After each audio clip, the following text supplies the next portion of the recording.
Energy balance is fitness. अगर ये balance होगी आपको दो चीज़ें मिलेंगी।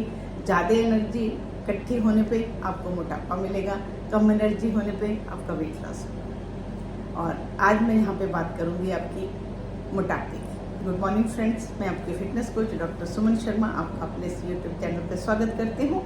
अगर आप भी इस श्रेणी में आते हैं कि आप एक्सरसाइज प्रॉपर कर रहे हैं, डाइट भी प्रॉपर ले रहे हैं जितनी आपको बताई है, स्लीप अच्छी है, वाटर अच्छा है, फिर भी आपका वेट लूज़ नहीं हो रहा, तो कुछ फैक्टर्स हैं जो हमारे वेट को बढ़ाते हैं जबकि हम अपना पूरा काम कर रहे हैं, एक्सरसाइज एंड डाइट एंड सब।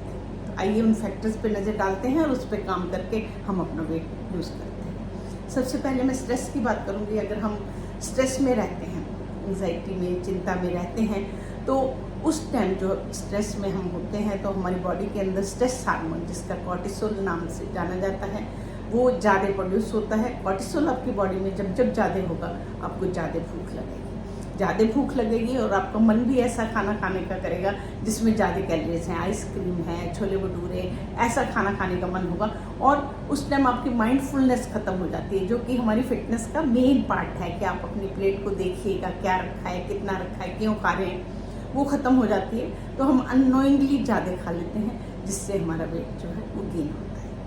अगर हम कोई इसकी स्ट्रेस के लिए दवाइयाँ ले रहे हैं तो अगेन कोई भी दवाई जो हमारे स्ट्रेस के लिए, एंग्जाइटी के लिए, नींद के लिए दी जाती है, उनका साइड इफ़ेक्ट में हमें वज़न का बढ़ना मिलता ही है। अगर आप कोई ऐसी मेडिसिन ले रहे हैं तो आप अपने मन के दिमाग के डॉक्टर से ज़रूर बात करें। उसके बाद मैं बात करती हूँ स्टीरॉइड्स ऐसी मेडिसिन हैं, अगर हमें बहुत सी बीमारियों में हमें लेनी पड़ती हैं जो इनएविटेबल है, हम नहीं रोक सकते उसको। तो अगर हमारी स्टेरॉइड दवाइयाँ चल रही हैं तो भी वो हमारा वेट गेन कराती हैं। जब हम स्टेरॉइड लेते हैं हमारी भूख ज़्यादा होती है, हम ज़्यादा खाते हैं और बॉडी में फ्लूइड रिटेन ज़्यादा होता है जिससे हमारा वेट बढ़ता है। डिपेंड करता है वेट कितना बढ़ेगा कि आपने कितनी लंबी स्टेरॉइड की थेरेपी ली और डोज क्या थी, मात्रा क्या थी। तो अगर आप ये खा रहे हैं तो इस पर भी आपको अपने डॉक्टर से मिलके बात करनी होगी।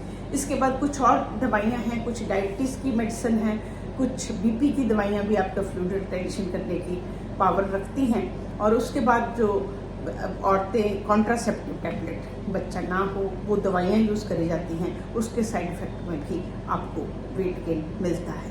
तो अगर आप कोई मेडिसिन ले रहे हैं और आपका वेट बढ़ रहा है, आप डाइट भी कर रहे हैं, आप एक्सरसाइज भी कर रहे हैं, तो आप एक बार अपने डॉक्टर से ज़रूर मिलिए। उसके बाद फ्रेंड्स मैं बात करती हूँ कुछ ऐसे हमारी बॉडी के डिजीज़ हैं जिनमें भी हमारा वज़न बढ़ने की क्षमता होती है, जैसे कि थायराइड की प्रॉब्लम। अगर हमें हाइपोथायराइडिज्म, हमारा थायराइड कम काम कर रहा है, थायराइड हमारा कम काम करेगा, हमारा मेटाबॉलिज्म स्लो होगा, हमारे पेट के इशू होंगे, डाइजेशन अच्छी नहीं होगी, आपकी जठराग्नि मंद रहेगी, आपको कॉन्स्टिपेशन रहेगी, आपको ठंड ज़्यादा लगेगी। जब आपका मेटाबॉलिज्म स्लो है तो आपको वेट गेन होना ही होना है। तो अगर आपको हाइपोथायराइडिज्म है तो आप अपने डॉक्टर से मिलिएगा। डॉक्टर से जो भी डॉक्टर आपको एडवाइस करता है उस डोज को लीजिएगा, वो एक्सरसाइज करिएगा एंड साथ में अपना डाइट और जो हम एक्सरसाइज बताते हैं उसको करिएगा तो आपको ठीक होगा। उसके बाद मेनोपॉज भी एक फैक्टर है जो आपको वेट गेन कराता है। 45+ लेडीज़ जो हैं उनमें वेट गेन की टेंडेंसी ज़्यादा देखी जाती है। वो हमें हमेशा यही बोलती है, मैम हम तो वही खा रहे हैं। तो ये वीडियो उन्हीं लोगों के लिए है जो वही खा रहे हैं फिर भी उनमें वेट गेन हो रहा है। जब मेनोपॉज होता है तो उस टाइम हम लोगों में जो आपका भूख है वो ज़्यादा लगती है और मेटाबॉलिज्म स्लो हो जाता है। दोनों एंटी हैं। जब आपका मेटाबॉलिज्म स्लो होगा तो आपकी फैट ज़्यादा इकट्ठी होगी और उसके बाद वो जो फैट की डिस्ट्रीब्यूशन है वो सारी आपके पेट पे आती है। तो अगर आप ध्यान से देखेंगे अपने चारों तरफ तो 45 के आसपास जो लेडीज़ हैं उनमें कमर के आसपास फैट जो है वो ज़्यादा इकट्ठी होती है, क्योंकि उस टाइम उस फैट की डिस्ट्रीब्यूशन ही वहाँ पे होती है।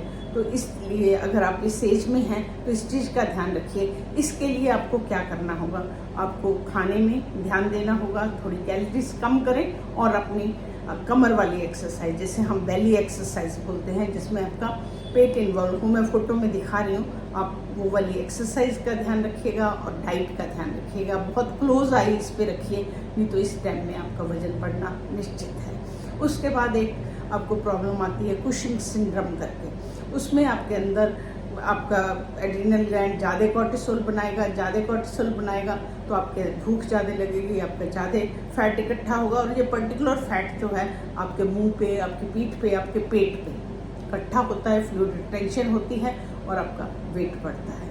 तो इस तरह फ्रेंड्स आप बिल्कुल सही चल रहे हैं। आप अपना एक्सरसाइज एंड डाइट करते हुए अगर आप इस क्वेश्चन से जूझ रहे हैं कि मेरा क्यों नहीं वजन कम हो रहा, तो आप इन चीज़ों पे ध्यान देके इससे कंसर्न जो भी आपकी प्रॉब्लम है आप अपने डॉक्टर से मिलिए, साथ में उसको ऐड करिए, तो आपका वेट जरूर रिड्यूस होगा। इसी के साथ मैं आपसे विदा लेती हूँ।